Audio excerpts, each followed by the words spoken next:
কেমন আছো তোমরা সবাই? আশা করি সবাই খুব ভালো রয়েছো। আমাদের এখানে রথের মেলা চলছে, তোমরা কি গেছো? তোমাদের ওখানে রথের মেলা কি হচ্ছে জানিও কিন্তু কমেন্ট করে। আমি কিন্তু মেলা থেকে অনেক কিছু কিনে নিয়েছি, দেখবে কি কিনেছি দেখো। তাহলে আমি কিন্তু মাত্র 100 টাকা দিয়ে এটা কিনেছি। এটা কিন্তু চাইছিল 150 টাকা, বাট আমি 100 টাকা বলে নিয়ে নিয়েছি। তারপরে কিন্তু কিনেছি এই ক্লিপগুলো কিনেছি কিন্তু 30 টাকা করে এক একটা পিস। আর হচ্ছে এই যেটা লিপস্টিক নিয়েছে, লিপস্টিক দুটো নিয়েছি, একটা আমার জন্য আর একটা আমার দিদির মেয়ের জন্য। আর এই ক্লিপগুলো কিন্তু নিয়েছে, ছোট ছোট ক্লিপগুলো যেগুলো দেখছো সেগুলো 20 টাকা নিয়েছে। এই ক্লিপটাও 20 টাকা নিয়েছে, এটা কিন্তু গ্লিটারি। আর এই লিপস্টিকটা একটা 50 টাকা, আর এই যে সামনেরটা এটা হচ্ছে 30 টাকা নিয়েছে। কেমন হয়েছে জানিও কিন্তু। কিন্তু এই বাটিটার দাম কত নিয়েছে বলো তো?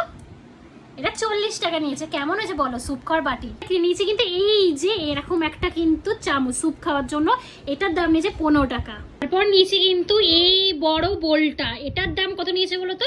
এটার দাম নিয়েছে 50 টাকা। দেখো এটা কিন্তু ফাইবারের বাটি বোল।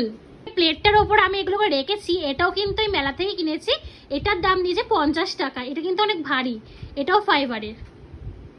আবার লাস্টে হচ্ছে এই যে এটার দাম নিয়েছে মাত্র 40 টাকা। কেমন হয়েছে বোতলটা জানিও কিন্তু তোমরা কমেন্টস করে। কাপগুলো দেখতে পাচ্ছ, এই কাপগুলো কিন্তু নিয়েছি মাত্র 10 টাকা করে। কেমন হয়েছে বলো কিন্তু।